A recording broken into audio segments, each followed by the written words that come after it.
వాళ్ళు ఎవరో కూడా నాకు తెలియదు. వాళ్ళతో విన్నాను కుమార్తె నా కూతురు లాంటిది, కానీ ఇలాంటి మాటలు మాట్లాడుతున్నారు ఏందని అనుకుంటున్నారా?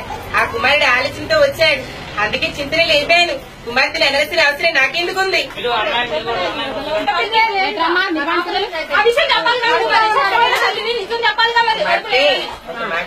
ఎందుకు అరుచుకుంటాను? శాంతంగా మాట శాంతంగా ఉంటాము. వాడు మనసులో అనుమానం పెట్టుకున్నాడు కాబట్టి వాడికి తెలియజేయాలని నేను నిన్ను అడిగాను. 2 వారాల్లో పూజ 2 వారాల్లో మంచాలు వేస్తానని చెప్పాను. అవి నేనెందుకు చెప్పాను? అవి వాడు కల్పించుకున్నాడు. అడగమను, నేను చెప్పానే లేదు.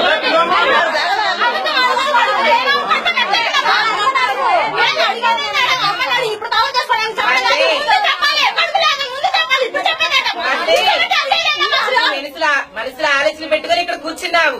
నీ ఆచారం మొత్తం తెలిసే నీకు బయట పెట్టాను.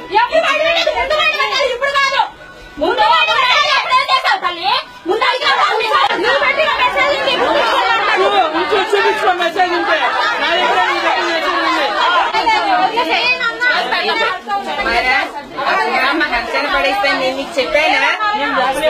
నీకు చెప్పానని చెప్పావంట.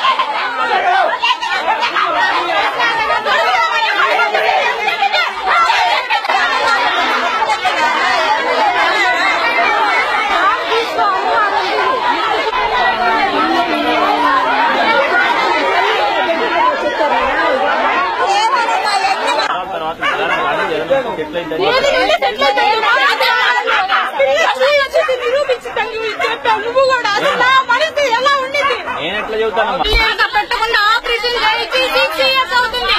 ఈవిడికి ప్రెగ్నెన్సీ ఉంది, నా పేరు పెట్టుకో అని చెప్పిందంట. ఈవిడికి ప్రెగ్నెన్సీ పిల్లలు పుట్టకుండా ఆపరేషన్ చేయించి 6 years అయింది. ఇప్పుడే చెప్పింది. ఆపరేషన్ కూడా అయిపోయింది. ప్రెగ్నెన్సీతో ఉన్నానంటే సుఖప్రసవం అయితే నా పేరు పెట్టుకోవాలి చెప్పింది. నా భర్తకి నేను మంచిదాన్ని కాదు అని చెప్పాడంటండి. నా భర్త దానివల్ల నన్ను టార్చర్ పెట్టి 2 months నుంచి ఇంట్లో నుంచి వెళ్లిపోయాడు. నువ్వు అసలు మంచిదాన్ని కాదు అని ఇంట్లో నుంచి వెళ్లిపోయాడు. ఎందుకు అలా అంటున్నావు అంటే నన్ను ఎప్పుడు 2 months బ్యాక్ వరకు కూడా నన్ను అలా అనేవాడు కాదు. అలాంటి ప్రాబ్లమ్స్ మా ఇంట్లో ఉండే కాదు. 2 or 3 months నుంచి గుడి దగ్గరకు వస్తున్నాడు తను. ఈవిడ చెప్పిందంటే మీ ఆవిడ మంచిది కాదు అని. దాన్ని నమ్మి నాకు ఇంట్లో టార్చర్ చూపిస్తున్నాడండి. సరే ఆవిడ తను కాదు అని చెప్పినా కూడా తను ఎంతగా వెనక్కి. నాకు ఆపరేషన్ 6 సంవత్సరాలు అయిందండి. పిల్లలు ఇంక పుట్టరు, కానీ ఇక్కడ నాకు ప్రెగ్నెన్సీ ఉంది అని చెప్తే సరే మంచిది, నీకు ప్రసవం అవుతుంది, బిడ్డ పడుతుంది, నీకు నా పేరు పెట్టుకోండి అని చెప్పారు. నిమ్మకాయ ఇచ్చాడు, ఏదో కుంకం ఇచ్చాడు. అదే ప్రెగ్నెన్సీ అయితే ఉన్నాను, పిల్లలు కావాలి. చెల్లెలు బాధపడుతుంది, మేము తల్లి కాదు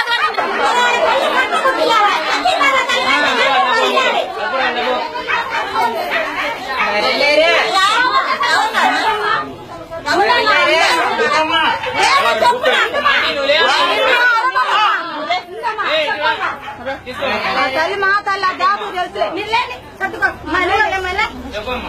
చెప్పులు ఆకులు నేనేమి ఇంటర్వ్యూ ఇచ్చానని మీరు మాట్లాడుతున్నారు.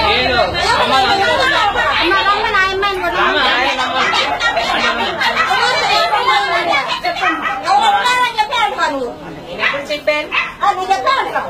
ఆ కుమారుడు వాళ్ళు చిచ్చి లేపుకున్నారు, నేనెందుకు విలువ ఇస్తాను? ఆ కుమార్తెను అన్యాయంగా అంటే నాకేమొస్తుంది? ఆ కుమార్తె లాంటిది, కుమార్తెను అనాల్సిన అవసరం నాకేమిటి? కుమార్తె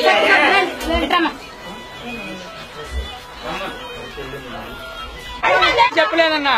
అమ్మాయి 30 లక్షలో జాబ్ చేస్తుంది. జాబ్ చేయడం నాకు ఇష్టం లేదు. పిల్లల్ని తీసుకొని ఆఫీస్ మానేసి ఇంటికి వచ్చి అన్నం వండి పెట్టమన్నా. నీ తప్పులున్నాయి, నువ్వు వండి పెట్టలేవు, నేను నిన్నైనా వదులుకుంటాను కానీ ఆఫీస్ మానేయని అని చెప్పన్నదన్నా.